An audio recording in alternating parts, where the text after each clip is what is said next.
Hi, you're listening to On the Payroll, my podcast about everything from Salesforce, project delivery, consulting, CRM, leadership, teamwork, Samaritans, anything and everything in between. They're topics that fascinate me, and I get to talk to people who find those topics interesting as well. So in today's episode, I speak to Bradley Rice. He runs Talent Stacker, an organization that helps people pivot into the Salesforce industry by helping them with their certification, with learning new knowledge about the product and the platform, creating a personal brand, and then helping them get that first job. And he has changed so many lives. And I have to say, actually, we met through really slightly unusual circumstance. There was some misunderstanding, and instead of reacting, I reached out to him and we had a very candid conversation, and that cleared out the misunderstanding straight away. And I wish a lot of my conversations happen like that, but he's a great guy, and we had a really, really good conversation about how and what motivates him, what sort of values drives him to do what he's currently doing now, and why it's so important for him to impact the lives in the way that he is doing at the moment. I had a really good time talking to Brad, and I really hope that you'll find it as interesting as I did. Enjoy.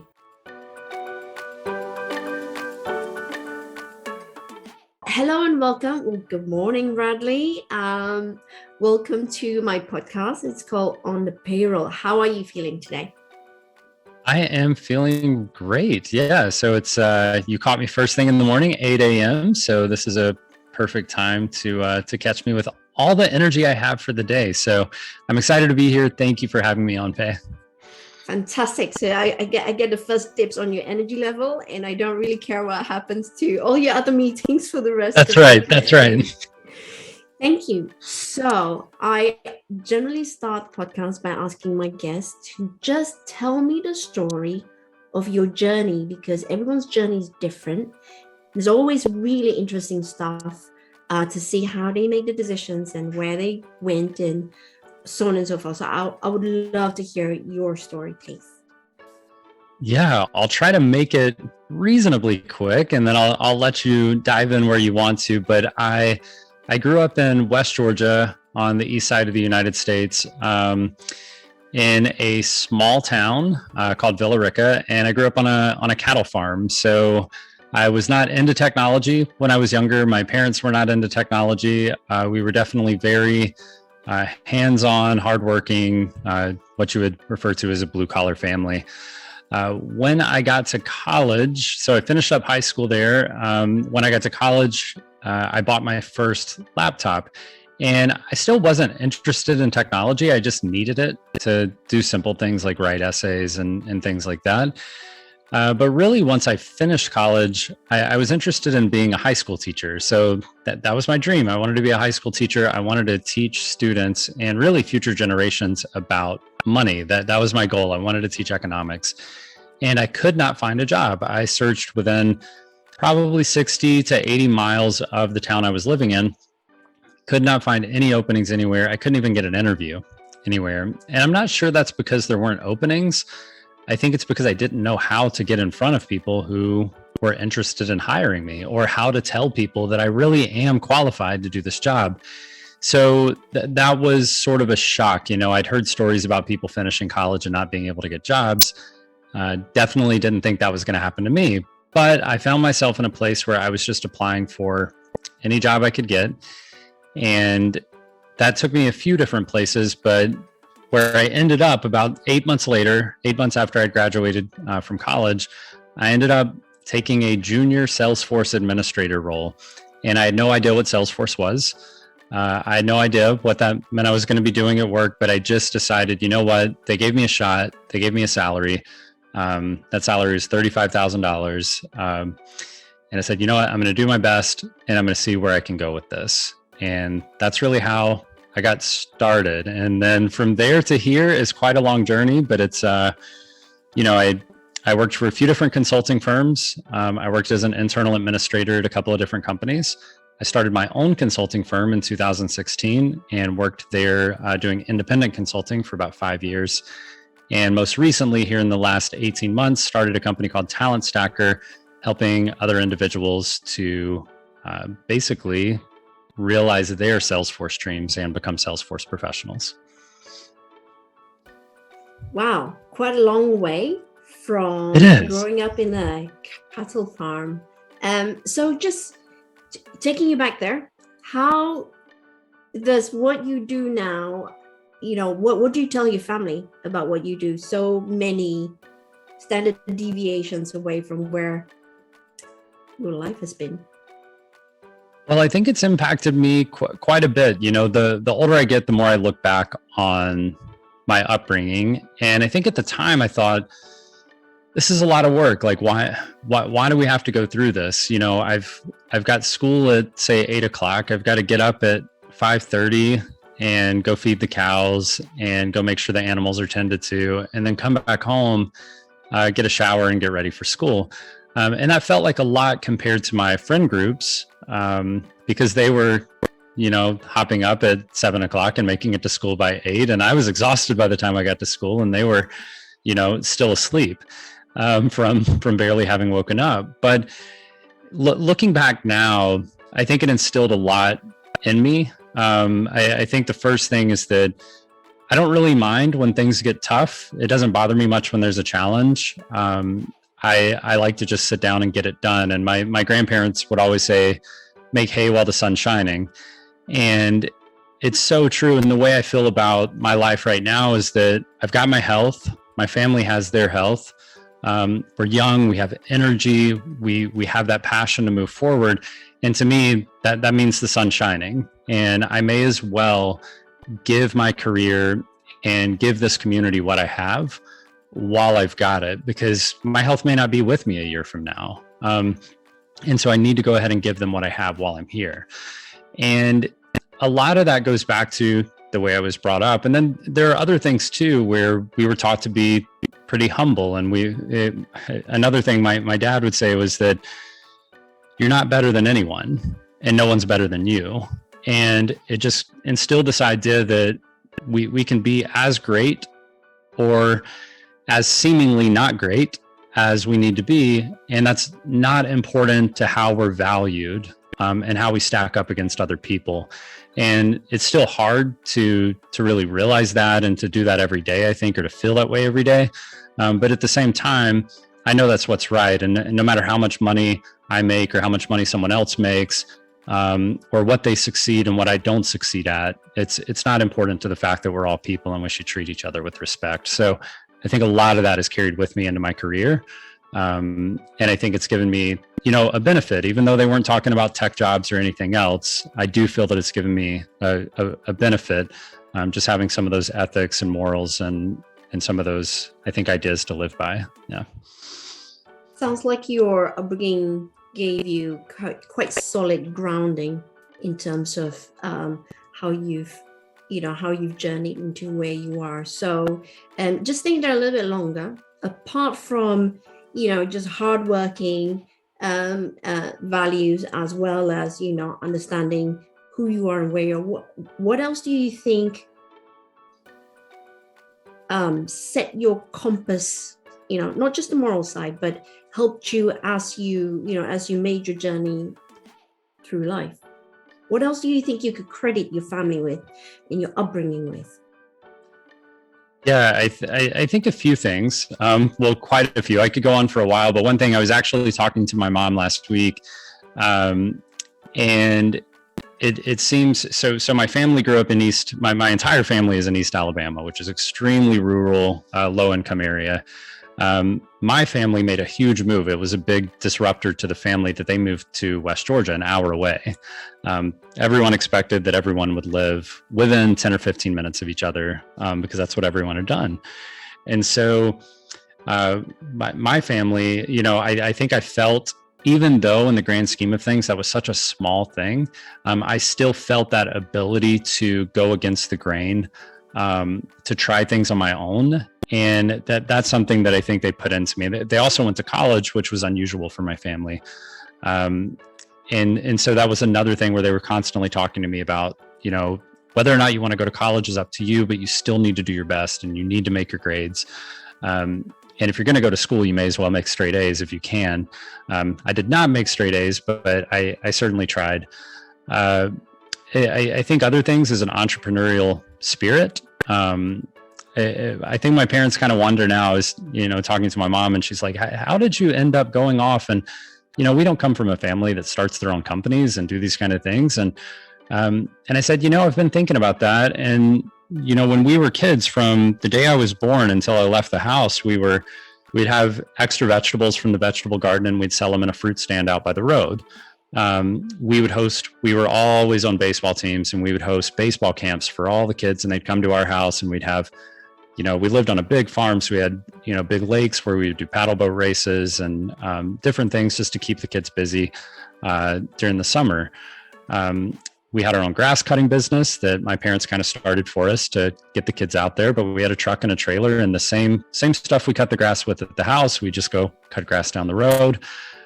We had tractors, so we would go to the neighbors' fields and, plow their fields or cut their fields or whatever they needed done.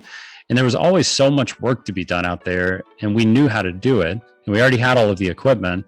So we spent a lot of time with these little, quirky ways to make money. And most of them didn't make a lot of money. It's not like we were like, wow, now we're going to have a family business doing these things.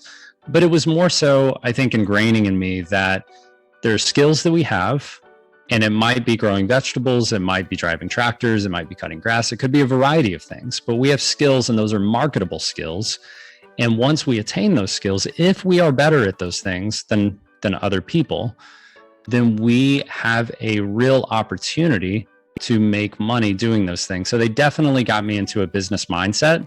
Again, not applying to technology, but in life, they definitely put me in that mindset of like, money has value. It's not all you should care about in life, but it is a tool to be used that can have a lot of impact on your life.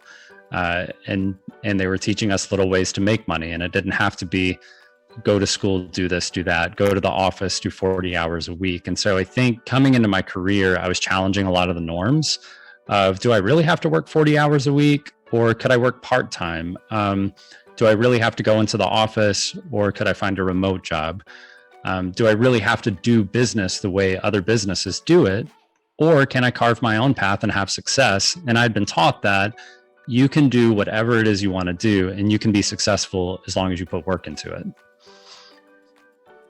Oh, amazing. Thank you for telling all that, because that just paints a fantastic picture about how your family has, distilled the entrepreneurship spirit in you, kind of like and telling you who you are today. We, in our previous conversation, we talked about how you felt financial independence was something that you pursued a lot. Can you just talk to me a little bit about that? Was it what made you decide to do an economics degree, for example? Tell me how that particular obsession, maybe, or focus, kind of shaped who you are. Yeah. So this idea of financial independence, for those of you who don't know, it's this idea that you want to make as much money, or really save as much money when you're young, or when you start. So you could be 40, or you could be 15. And when you start is not all that important. What's important is basically that there's this idea that you want to save as much money as you can in order to never need money again. So that would be the idea of financial independence, or financial freedom, is to have so much money that you never need to earn money again. And that puts you in this place where you effectively can exit the system as we all operate by, which I know might sound a little conspiratorial, or something along those lines. But it's this idea that you don't have to work for an employer that you're not happy working for. You don't have to work for an employer that you don't really support what they do, what service they provide, or what product they sell. If you want to take a year off, and whether that be traveling or spending time with your family or just binge watching, a Netflix series, you can do that. And I think for me, it was, you can leave a really great job that pays well, has amazing benefits anyone would love to have, and you can start your own company. And the more beautiful part of that is that company doesn't even have to make money in order to survive. And so that's what financial independence did for me. Now, I would say it was, if it wasn't an obsession, it was extremely close to an obsession, because it became a lifestyle. It was this idea that I don't need a lot of things to be happy. Of course, I have to balance that with my wife and my daughter and their needs. But I don't need vacation homes. I don't need, lavish meals or, these incredible supercars or anything like that. I can get by with less. And if I can get by with less, that means I need less money. And therefore I don't have to do all those things we just talked about, work a job that I don't feel happy with, and all those different aspects of life. But really, it's just this idea that if you can get a better relationship with money, if you can understand that it is a tool that pretty much everyone in the world uses in order to try to get through life with a little less pain than the next person, if that makes any sense. It's just trying to ease the burden of moving through society and moving through life. And having more of it doesn't necessarily do that.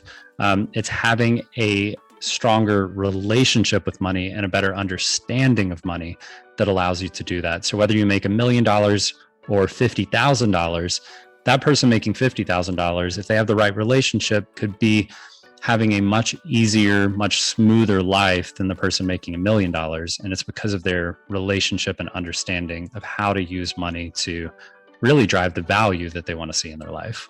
So that might be a little high level, but I'm happy to dive in on anything.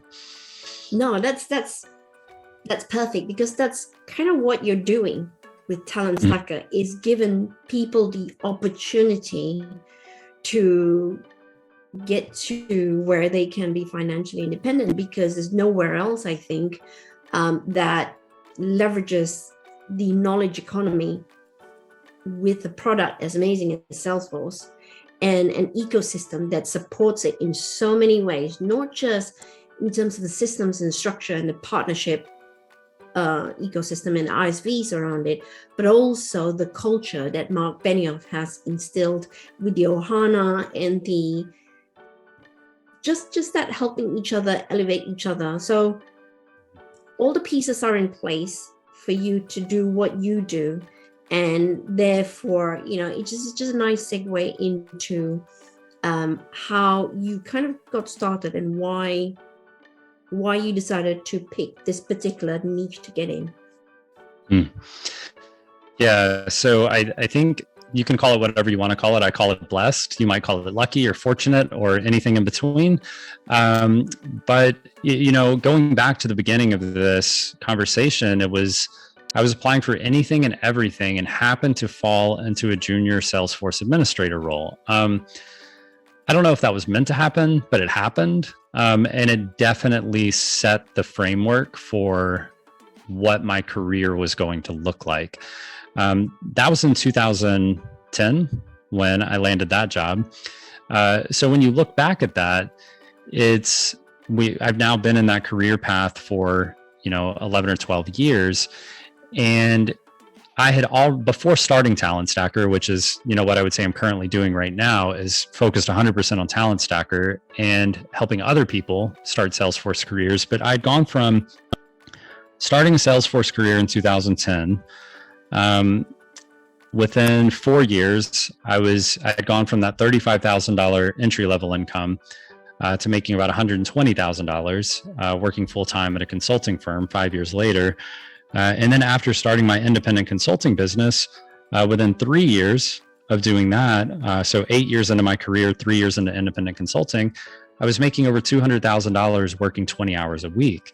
None of that was necessarily the plan, but I was constantly just trying to get better and innovate the way I was working and innovate the way I was doing business, in order to create basically a higher return on my time. Because you have to keep in mind, through all of this, I'm also layering in financial independence concepts, which are: understand what you value in life, use money as a tool to spend more time doing what you value.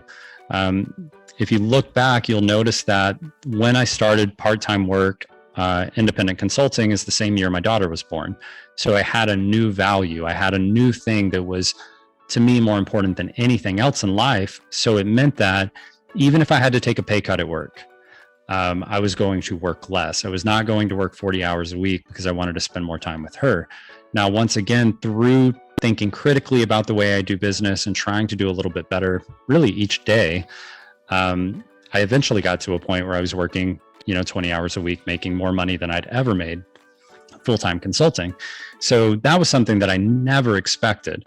So once you see that unfold, once you see tripping and falling into a Salesforce role, trying to move through the ranks and sort of climbing that Salesforce ladder, realizing I don't necessarily want to be on the ladder. I want to be, carving my own path, starting independent consulting.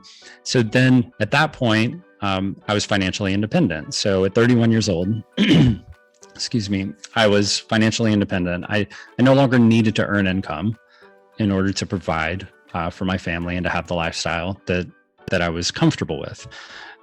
So I started Talent Stacker because I was not done working. I knew that I could be productive. I knew that I could be effective.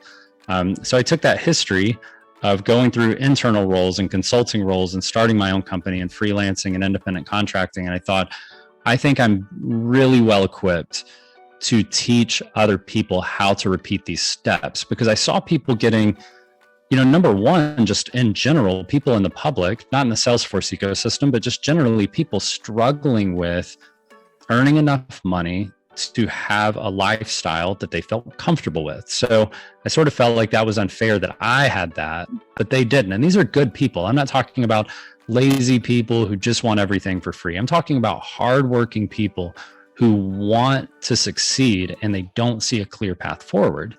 And I just thought, I've seen a clear path forward and it's still here. And then I'm looking at the other end, the Salesforce side, and we're constantly seeing metrics of millions of jobs entering the ecosystem every year. And if not, at least within the next 5 years, we're going to see millions of jobs enter the ecosystem. And now let's assume those are all fluffed numbers and there's not nearly that many. So let's assume there's only 100,000 jobs a year going to enter the ecosystem. That's still a lot of jobs. And when I look at what Talent Stacker is doing, it was very clear to me. It was like, this is the avenue I know. I'm not going to teach people about something I don't understand. So I think Talent Stacker to me it's becoming a lifestyle company where, yes, we help people land Salesforce jobs. And that's our goal on the front end. But on the back end, I would say our goal is to help people find a life they enjoy and that they're very comfortable with, using Salesforce jobs to basically check the career box. Like, we need a way to make money if we're going to operate in the society. And Salesforce careers are a very credible way to basically check that box in that lifestyle goal. So you get to work from home. You tend to get a lot of respect from your peers at work because you're in a skilled position.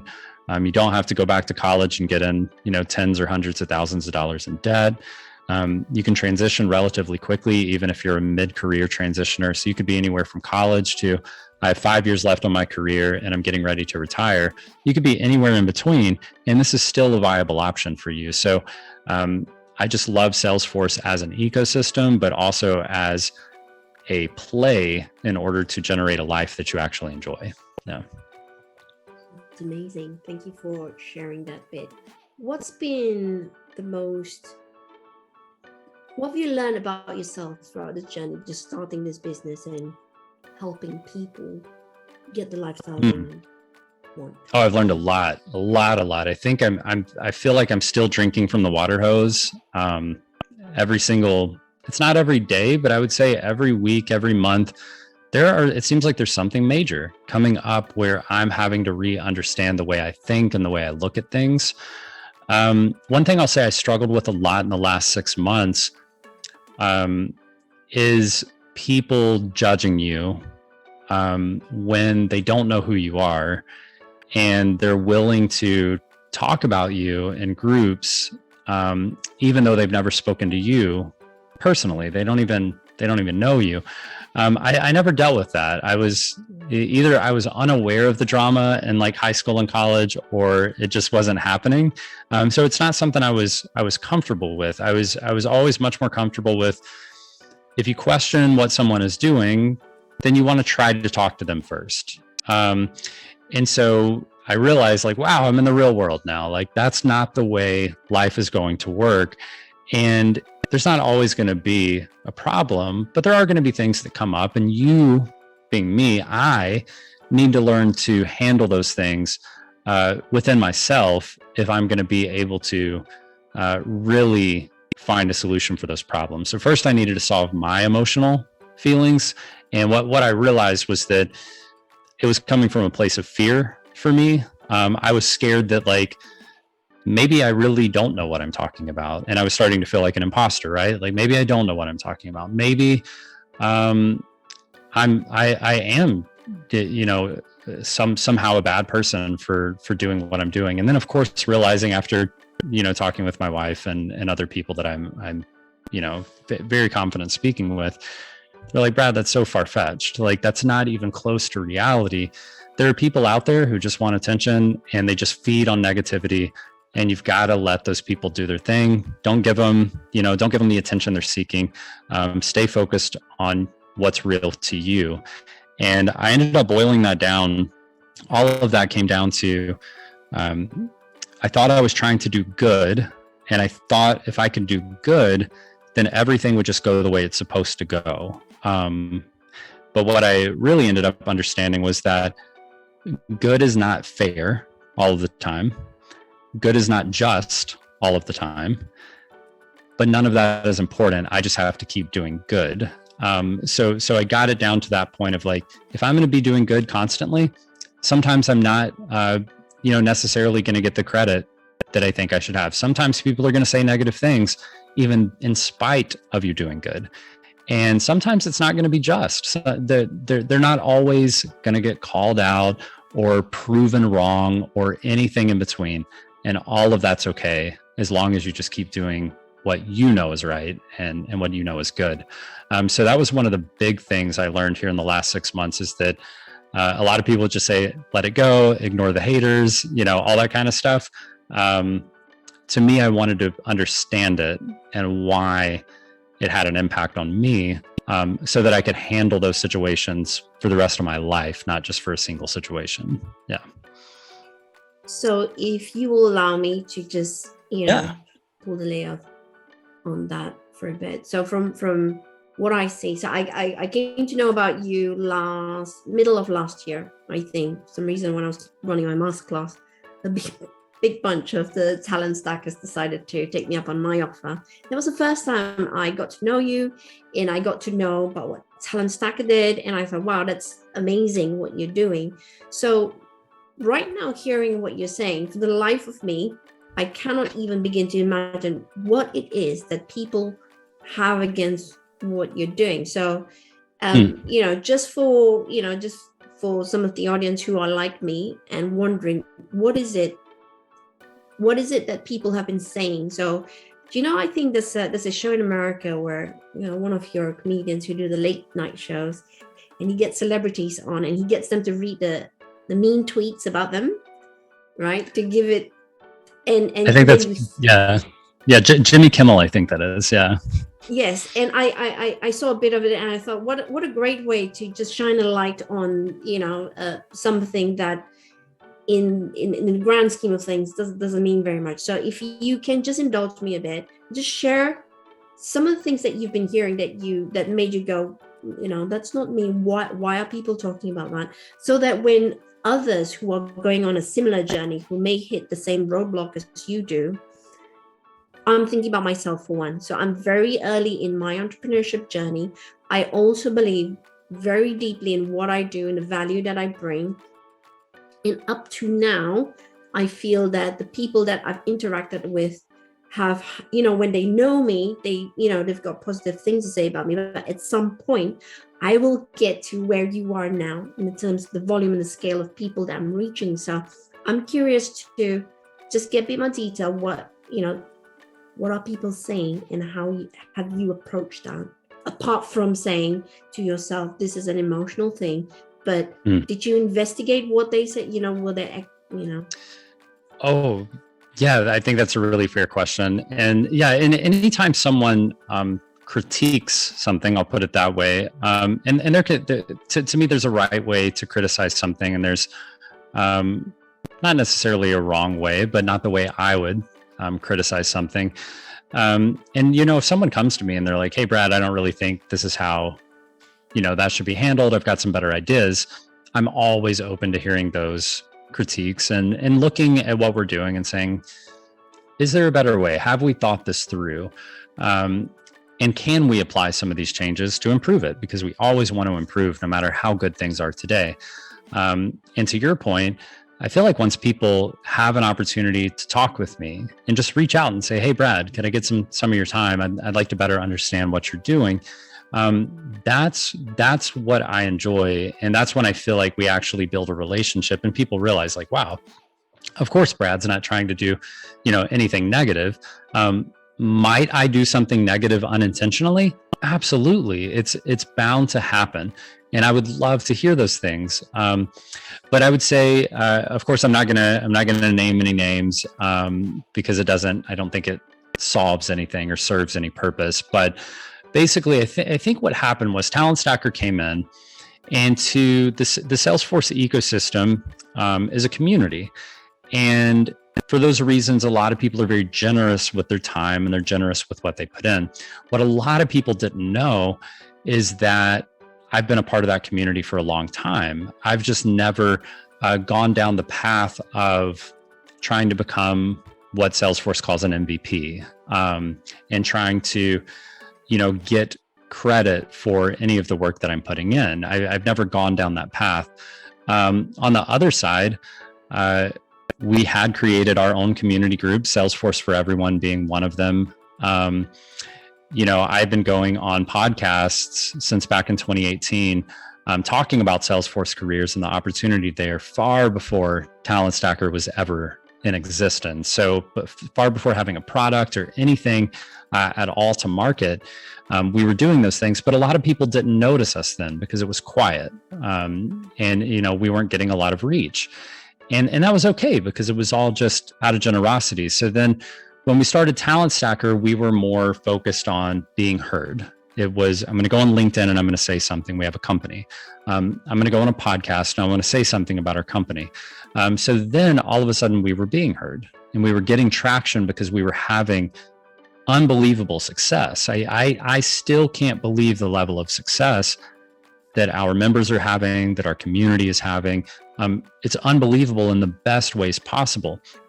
But what you have to understand is that anytime you do something well, and then you continue to do it well and it scales upward, you're disrupting other people who were already there, if that makes sense. So if you're, even if you're some type of athlete and say you're a quarterback for a football team, and all of a sudden you come out of college and you're an amazing quarterback and you take the field, and now all of a sudden the starting quarterback is losing his job and now he's being put on, on the reserve. You have other quarterbacks who are getting all of the attention in the league, and now all of a sudden everybody's paying attention to you and they're interested in what you're doing and what's going to happen with you, and it disrupts what was already happening there. So when Talent Stacker came in, it felt like we came out of nowhere because people don't really understand where we came from. So it felt like we came from nowhere, and they also don't understand. I had really strong relationships with the financial independence community.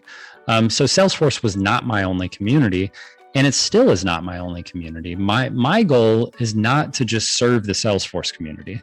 My goal is to serve people, which means I end up getting involved in a lot of different communities and trying to help people in a variety of ways. So when we came in, we had not just the backing of the Salesforce ecosystem, but we had the backing of the financial independence community because they already trusted us and knew that we were good people. And so going forward, I think the Salesforce community thought, some players in the Salesforce community, those people who were being disrupted, felt that we were just coming into this. We were never part of the community before. Now you're just creating a product and trying to make money. And then on top of it all, we were having really incredible results, which led to, and this is the part I don't enjoy about business, but it's a reality of it. I think it led to their finances being impacted, right? Because they had less students coming their way. And then I think it led to their, them being impacted personally, because there was a new person or a new company that was being relied on for Salesforce career advice, and that was taking attention from them giving their career advice. And there was just a lot of that came into it. And all of those are perfectly normal feelings and perfectly normal emotions and frustrations and everything in between. But I think in some cases, not many, but in some cases, it led to people never talking to me because I had already, hurt their feelings or whatever it was. And instead spending that energy talking to other people in the Salesforce ecosystem, or starting to trying to build a reputation that, Bradley's in this to make money. He was never part of the ecosystem before. He just came out of nowhere. He doesn't know what he's doing. Why would you listen to him? And so we've had to battle back against some of that narrative, I think. But it's really not much.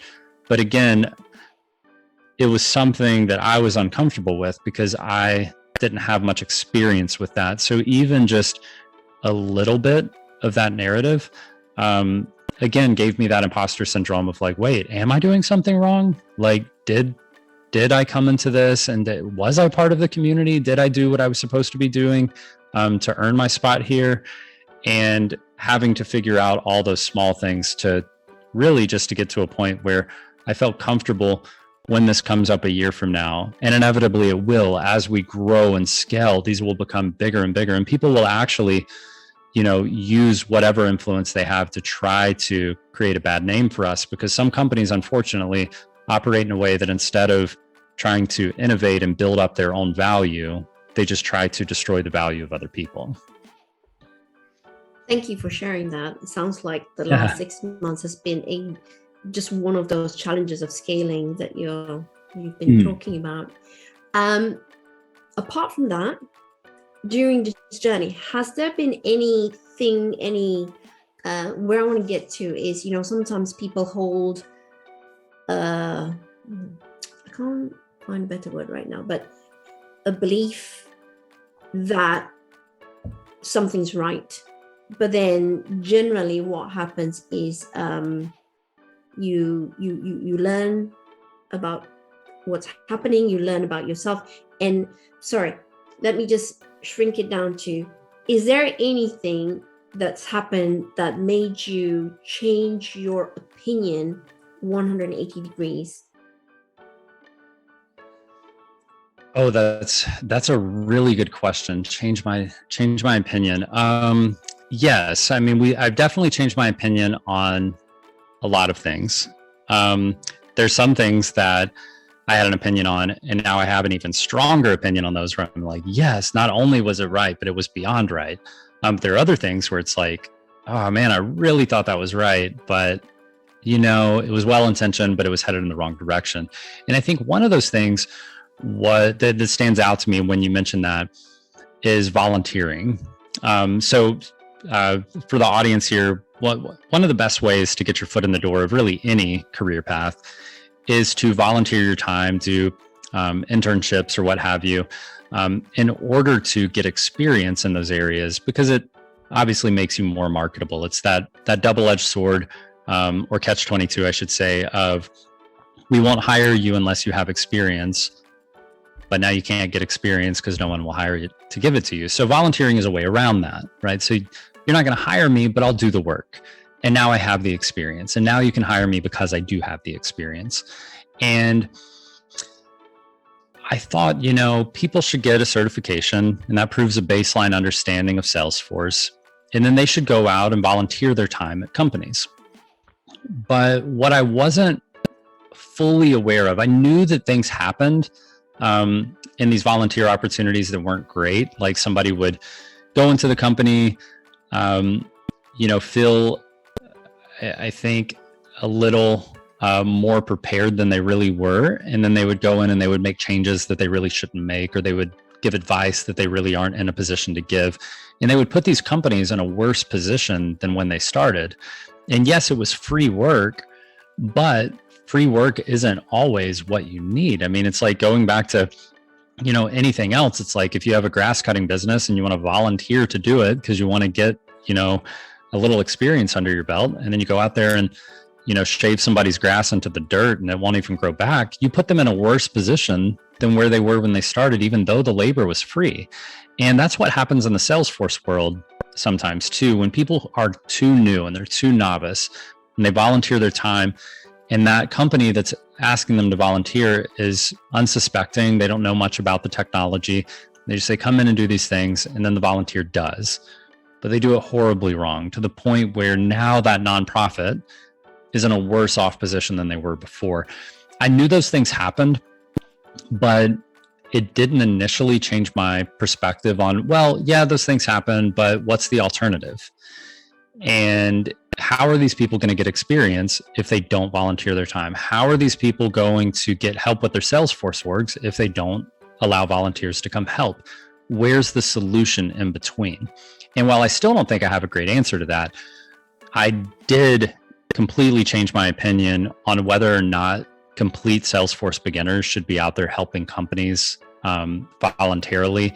And if you're working on a team and you have a leader and some of those things in place, now it can be beneficial.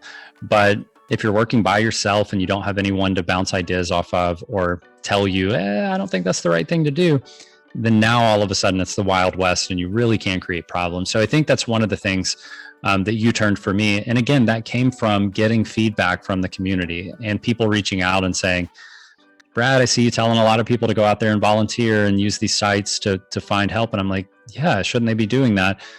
And then letting that digest for, it probably took a couple of months, and then realizing, you know what, they're onto something. I don't have a solution, but the right thing to do is not go out and tell people to go volunteer their time, at these companies and potentially create a bigger problem. So inside the Talent Stacker program, we solved that by assigning senior Salesforce consultants to all of our volunteer projects, and they manage the clients and they manage the projects and they make sure that the work is done properly by the volunteers, so that we don't end up putting companies in a worse off position than where they started. Yeah. So when you say volunteer positions, those are with NFPs, not-for-profits, actual companies requiring user stories or features built on their real life org with assistance from, yeah. Yes, exactly. So when you talk about, doing volunteer projects, typically that's with a nonprofit. I would say it should be 100% of the time they're using NPSP, the nonprofit offering from Salesforce. And you're in there, again, typically you're implementing, because it's not, if they're looking for volunteers, the chances are they haven't done anything major already that you would be adding enhancements to. So typically they might have built a few custom things that they probably really shouldn't have. And you're going in there and you're just sort of re-implementing Salesforce to get them off the ground. And if you're doing it well, you're making small changes, you're using that crawl, walk, run approach, and you're just staying in the crawl phase. And of course, it's not using Salesforce to the full benefit that it could be used, but you're helping them slowly learn to use Salesforce and learning about some maybe reports and dashboards and basic automations, things they can manage on their own in case they don't have another volunteer, next quarter or next year. You want them to be in a position to be able to handle what they already have. So yeah, that's why volunteering it's definitely touchy, even though you're doing the work for free. The company that needs your help probably doesn't have a big budget. They probably don't understand technology that well if they're asking for volunteers to do something for them. So you just have to be, I would say, move slowly and be patient. instead of trying to get something done quickly, even if they're putting pressure on you. Just make sure you're doing the right things and building solutions that they can manage themselves and not have to be reliant on Salesforce professionals. Yeah. So do you have a book of all these not-for-profit charities who could use your Talent Stacker, graduates? Yeah. So through Talent Stacker specifically, all of the majority of projects we do are not at an actual nonprofit. And the reason for that is they were when we started the company. And again, we want to innovate and get better. And so what we found was that when you volunteer at an actual nonprofit, you end up being in a position where those projects can go for 3, 4, 5 months because the companies don't actually know what they need. And then once they figure out what they need by consulting with you, they want it implemented. Then you implement it, and that's all great. But then they want the next thing, and they have other ideas, and they, just like any company does. And then all of a sudden, you're on a project that never stops. So, and things can get really chaotic. We noticed in nonprofits that a lot of times the person who is the point of contact for Salesforce would leave because they found a higher paying job somewhere else, and they would leave, or they'd go to another nonprofit that they were more aligned with. And so you end up in this position where you're volunteering your time, and you were going to do 2 months, but then 6 weeks in, somebody left, and then you have to retrain someone else, and not only retrain them, but teach them that Salesforce is valuable and something they should spend their time on. And you end up in these really chaotic situations that aren't beneficial to the volunteer, honestly. And they are beneficial to the company, but it takes so much time and finesse that there's no efficiency behind the process. And for us, you have to keep in mind that could be beneficial to the nonprofit, but Talent Stacker is a company helping members land Salesforce jobs. We are not a company helping nonprofits get started. So while those two ideas might align sometimes, it's not typical. So what we started doing is we started taking the successful volunteer projects we were working on and bringing those into projects that we self-managed. So we were implementing these projects, but not for the nonprofit itself. And what this allowed us to do was control the environment while still using the needs, the pains, the requirements, and the solutions of real life projects and real life nonprofits, while having the control of a consultant in charge of 3 to 4 certified volunteers, leading them through the project, guiding them in certain aspects, but also allowing them to become the Salesforce professional and actually spread their wings and be that person without feeling necessarily the pressure of, I'm about to screw this up for a real company and I'm going to be here fixing this forever. So there's a lot of those pieces that came together and allowed us to be more effective as really a talent growth company and helping people get past that imposter syndrome, polish their skills, build their resumes, build teamwork and relationships with other people on their projects, and get those letters of recommendation that they need to land this first job. So there's so many elements that go into volunteering. It's what you talk about during your interviews. It gives you real experience to talk about versus answering the top 10 questions about Salesforce jobs or whatever else. So there's a lot of aspects that if you do your volunteer projects well, it has a massive multiplier effect on your ability to land a job. So just interestingly, this is related to a conversation I had actually with 2 ex-Talent Stacker grads, and they were both very new to the industry. And also we were having conversation because they went through my course, and we were talking about their job interviews and things like that. I like to kind of like touch base and make sure that, if there's anything I can do to help.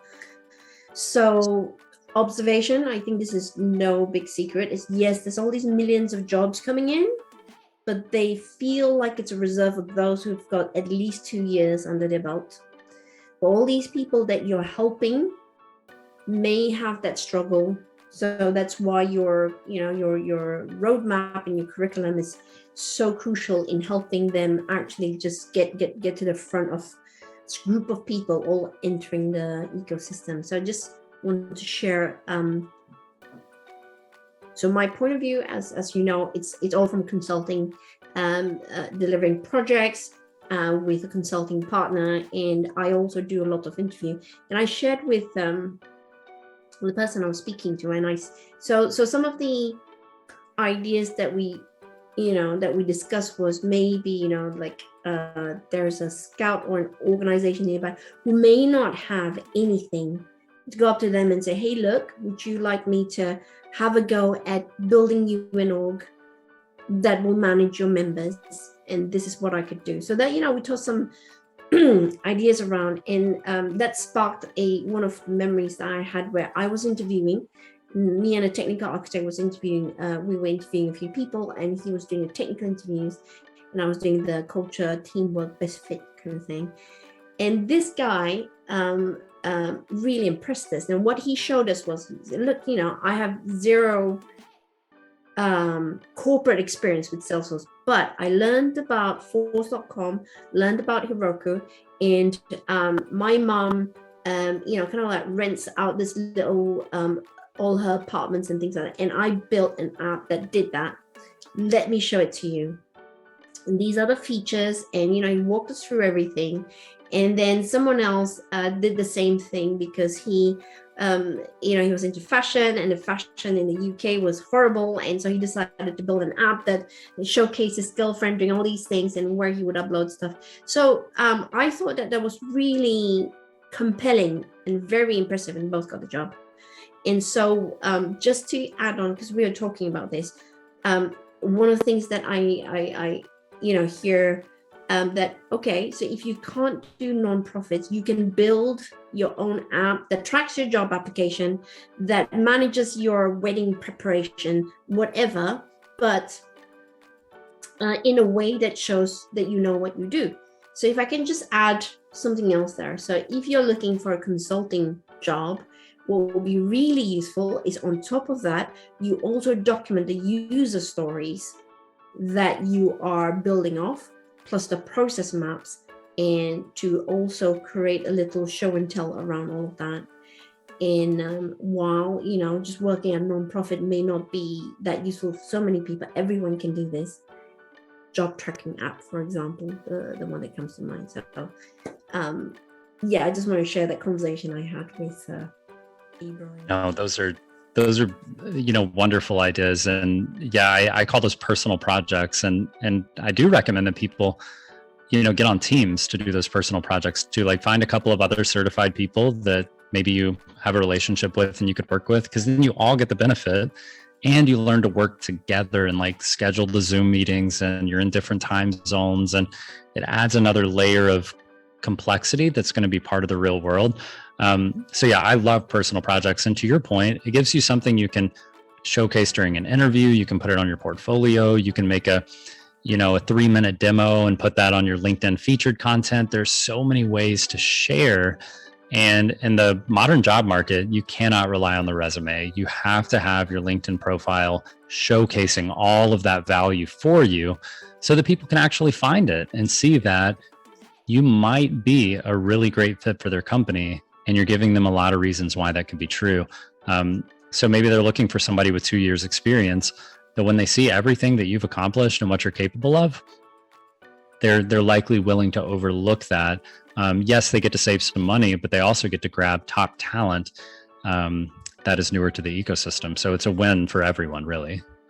100%. To your point, sorry, I was just recalling in my previous life in Microsoft world, somebody who did interview and who did do a demo.